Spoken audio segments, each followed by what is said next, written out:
Welcome to Center Stage at SUNY Cortland, where we put a spotlight on our red dragons in the performing arts. Today, my special guest is senior musical theater major Louis Bianco. Thanks for being here, Louis. Thank you very much, Ben.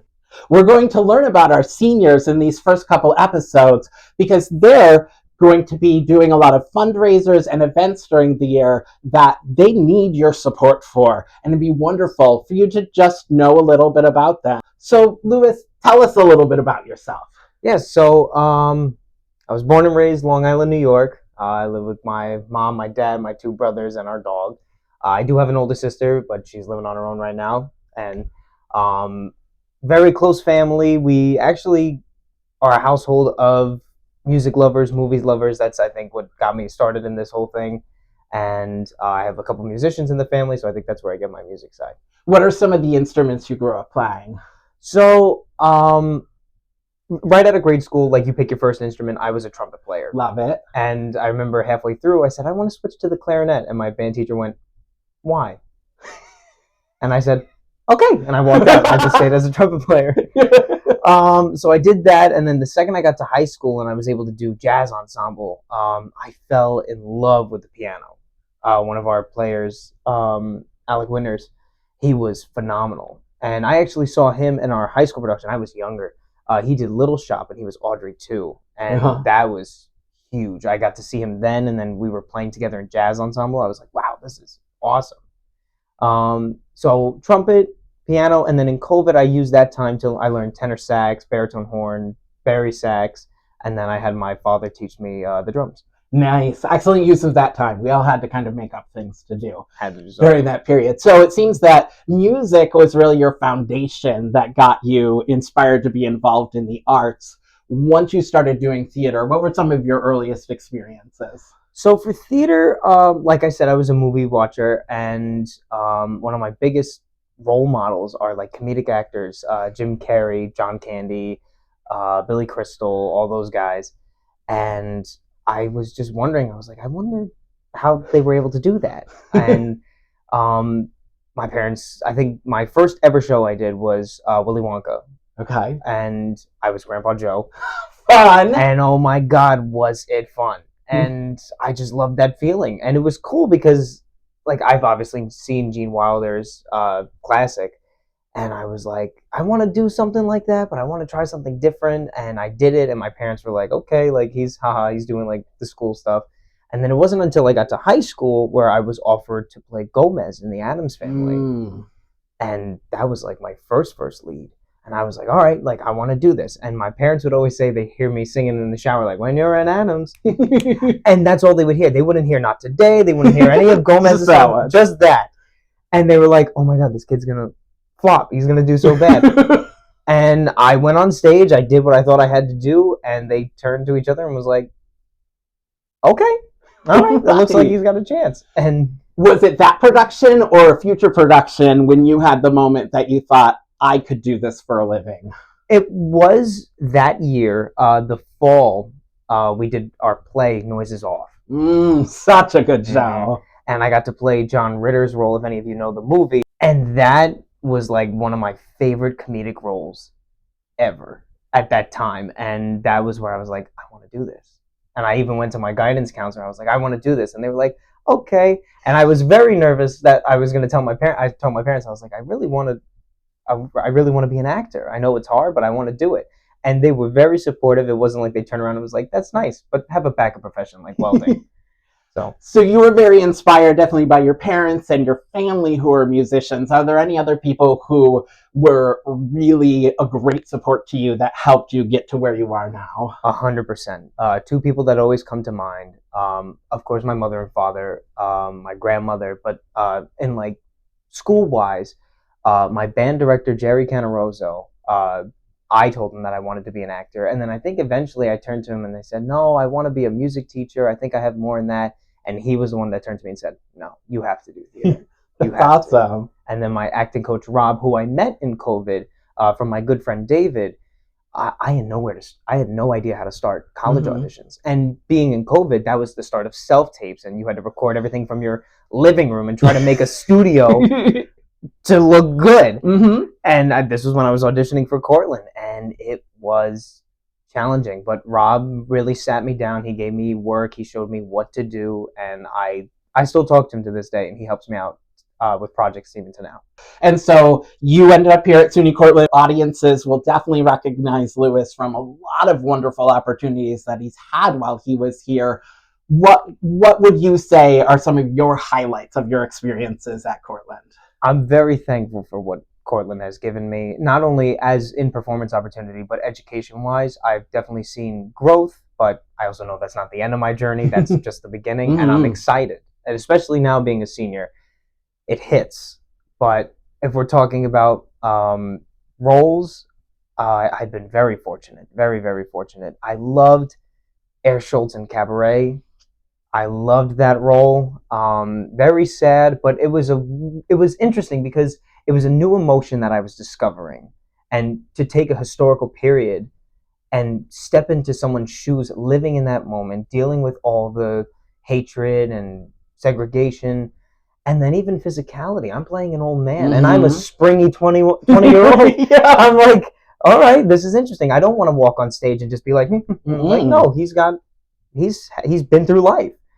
So that was one that I think was a challenge, and I loved. And then after that, it was right at one after the other. I played Charles Condamine in Blight Spirit, and then my recent Oscar Lindquist in Sweet Charity, and Edgar Linton in Emily's Words with Create Theater. That was fun. I would say one thing that really hits me about a lot of your performances is the chemistry you have on stage with your fellow performers. So I think back to Company, and your chemistry with Nick was just so fun and playful. And then to see the night and day comparison with you and Tatiana in Cabaret versus you and Tatiana in Sweet Charity.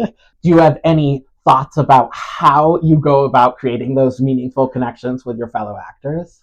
I think you have to walk in the set or in any role or company as your family. You know, we are working together. It's a community, and you have to know everyone's boundaries. You have to know what people are comfortable with, and then just take a second and understand, like, we're all human beings. Everyone has a side of them where either you're still learning or they're going through something, and you just have to sit there and be like, all right, let's get to it together. So with Nick and I meeting each other freshman year, it's like, I tell him this, I'm like, we're literally Billy Crystal and Robin Williams. We're a pair of old slippers.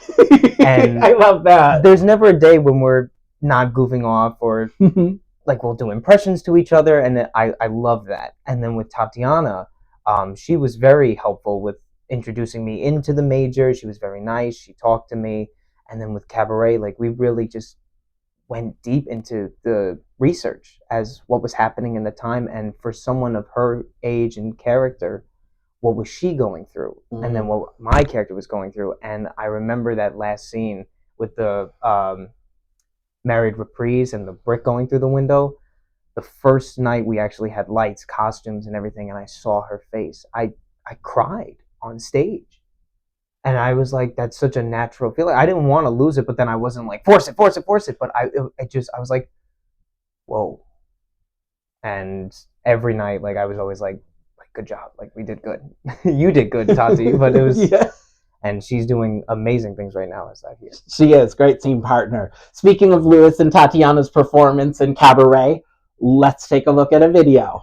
If you're in motion, you began to sway. When to get some air or grab the chair to keep from fainting that away. It couldn't please me more than to see you cling to the pineapple I bring.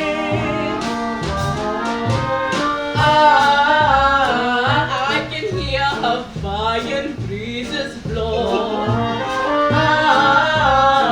It's from California. Oh, if it's so, how am I to thank you? Kindly let it pass. Would you like a slice? That might be nice, but frankly, it would give me gas. Oh, then we shall leave it here, not to eat but see. A pineapple for me.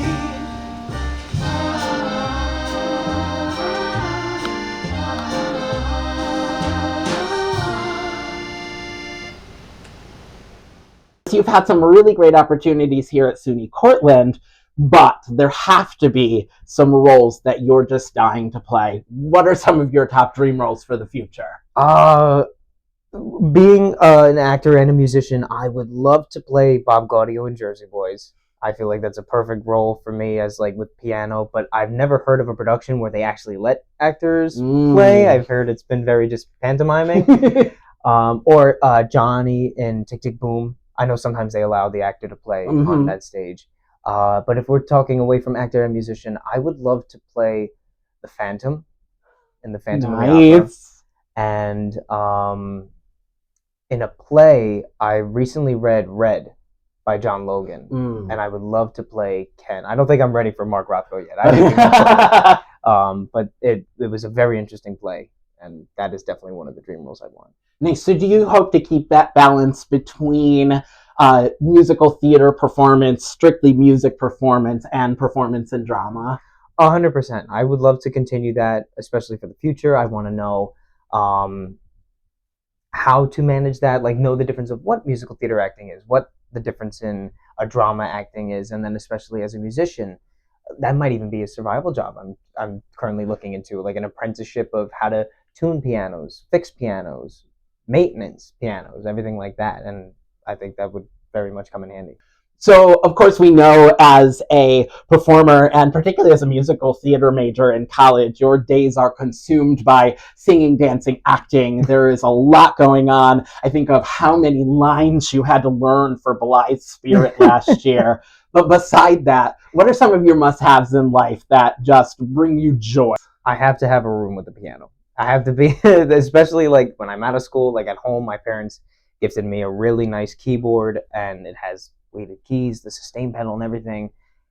Whenever I'm sad, I always go to the piano. I don't know what it is. It's just music to me is that release. Everybody has some form of release. And that for me is the second I could just sit there, and it could be anything. I'll just play a note, or I'll play a song that I like. And I don't know where my mind is at ease. I love it. Or sometimes it's a fishing pole in a dock. That's all I need. That's really it. I love that. And that's very just, they offer us cathartic moments or moments of peace to kind of clear our heads, which is awesome. So as a senior now, you are poising for some final performances here at SUNY Cortland, some fundraisers within the community, and then your showcase in the city and life beyond. What is your vision or some hopes and dreams for your own future? Just to learn how to manage, not only in life, but as a performer. I know that things will get tough. I know that there will be rejection, and I'm ready. I keep telling myself, I said, you have to love rejection. You just have to go. The second it's a no, okay, let's go. Next one. Let's keep it going. Let's keep the ball rolling and just find that momentum to where when something does latch, I'm like, okay, that's good. Don't freak out. Keep it going. Keep the ball rolling. And then when I can find that stable work pace, and not only to maintain work, but also maintain my physical, my mental being, I hope I get to there. And then I could just continue to grow in this art that I love and be able to enjoy it. Those are some really meaningful thoughts. I think a lot of people could take that to heart because it really is part of the business that we're in. 100%. Excellent. Well, again, we spoke today with Louis Bianco, senior musical theater major here at SUNY Cortland. Thank you so much for joining us today, Louis. Thank you, Ben.